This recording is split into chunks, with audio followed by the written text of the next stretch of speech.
karena kan udah dipasang CCTV kan sama Pak Ahmad kan.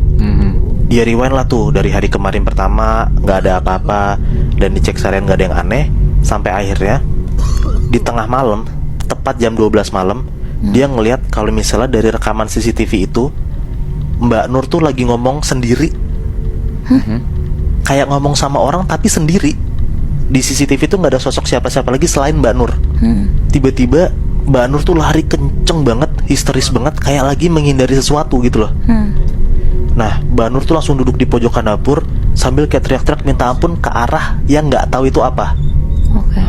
Terus tiba-tiba Bu Rena tuh juga ngeliat kalau misalnya Mbak Nur tuh ngambil pisau dari dapur, terus kayak ngomong sambil teriak-teriak ngacungin pisau tuh ke arah depannya dia.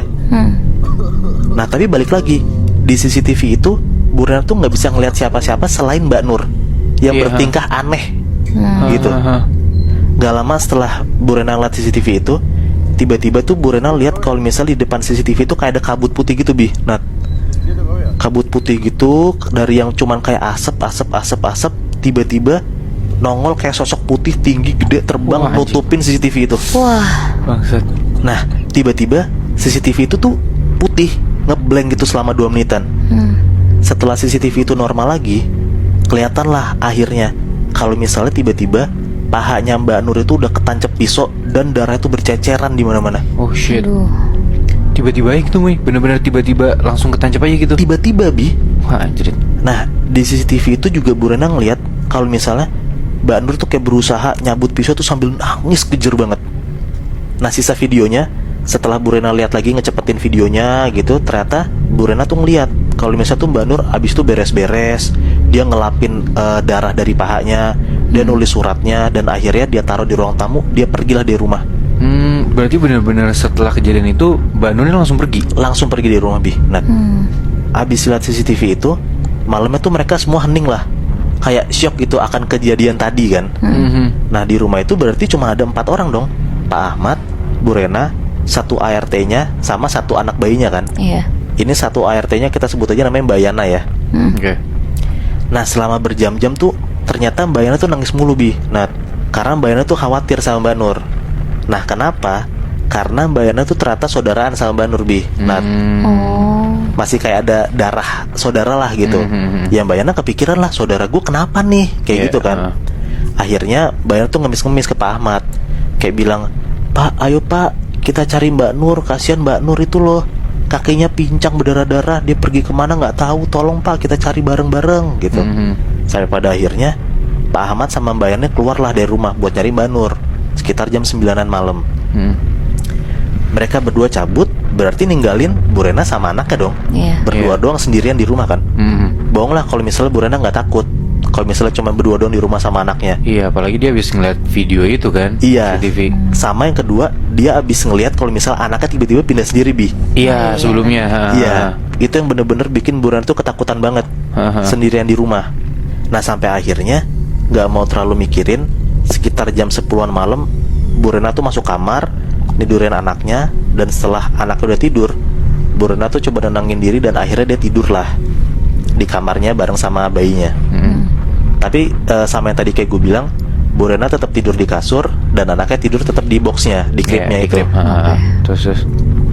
Nah, sampai akhirnya tiba-tiba Bu Rena tuh tengah malam kebangun, Bi. Nah, karena dia denger ada kayak bunyi alarm tuh kenceng banget dari crib anaknya itu, gitu. Sontak Bu Rena kebangun lah, berarti dia tahu anaknya kenapa-napa kan. Nah, akhirnya Bu Rena bangun, dia nengok ke arah crib anaknya. Nah, di situ tuh Bu Rena tuh ngelihat sesuatu yang bikin dia bener-bener ketakutan dan nggak bisa gerak sama sekali, Bi. Nah, karena Bu Rena ngelihat kalau misalnya bayinya itu tuh udah ada di lantai, terus bayinya tuh ngerangkak ke arah depan. Dan pas dilihat sama Bu Rena, bayinya tuh lagi ngerangkak ke arah depan, ke arah kuntilanak yang lagi duduk buat berusaha meluk anaknya. Wah, anjing. Merinding. Di lantai, Bi. Nah, Takut banget. Terus nah, sampai akhirnya Bu Rena tuh bener-bener nangis kejer banget. Dia ketakutan banget akan apa yang dia lihat. Sampai akhirnya Bu Rena pingsan dan jatuh ke lantai. Nah, gak lama setelah itu akhirnya ada yang ngebangunin lah Bu Rena ini. Dan ternyata yang ngebangunin tuh Pak Ahmad. Nah, ternyata Pak Ahmad tuh udah pulang. Dan pas Bu Rena lihat juga, ternyata anaknya udah digendong sama Mbak Yana. Jadi mereka berdua tuh udah pulang lah dari nyari Mbak Nur tadi. Iya. Di situ Pak Ahmad nanya lah ke Bu Rena, kamu kenapa Ren? Gitu. Terus Bu Rena bilang lah ke suaminya, aku lihat anak kita main sama kuntilanak mas. Gitu. Pak Ahmad tuh bener-bener coba buat tenangin. Dan akhirnya Bu Rena udah tenang lah, udah dikasih minum juga sama Mbak Yana.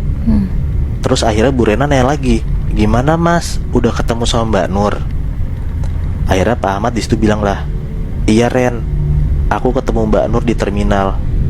Dia bilang dia mau pulang, dia nggak betah di sini. Terus Pak Ahmad ceritalah tentang kejadian Mbak Nur yang ada di CCTV itu. Sebenarnya apa yang terjadi sama Mbak Nur itu, kata Mbak Nur adalah Mbak Nur tuh histeris banget Nat, karena ternyata dia didatengin sama kuntilanak di rumah mereka. Nah kata Mbak Nur, si kuntilanak ini marah, nyariin adik bayinya kemana.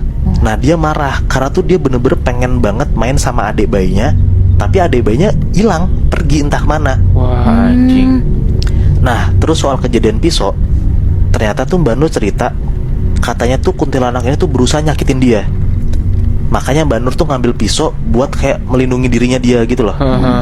Nah tiba-tiba tanpa dia sadarin, tangan Mbak Nur tuh tiba-tiba gerak sendiri Nat. Gerak sendiri dan akhirnya dia nusuk sendiri pahanya. Dia nusuk sendiri pahanya kenceng banget sampai akhirnya darahnya berceceran di mana-mana karena pisau itu nancep di pahanya. Iya. Nah akhirnya semenjak kejadian itu mereka tuh ninggalin rumah dinasnya dan mereka coba nyari rumah baru di daerah sana biar tetap dekat sama perusahaannya Pak Ahmad. Oh shit. Gue gak kebayang banget sih mau cerita lu anjing, itu parah banget. Serem banget ya Bi. Serem banget sih Itu kayak paranormal activity anjing. Banget Bi. Oh iya benar. Tapi kayak gimana ya? Anak lu dicariin sama kuntilanak woi bangsat.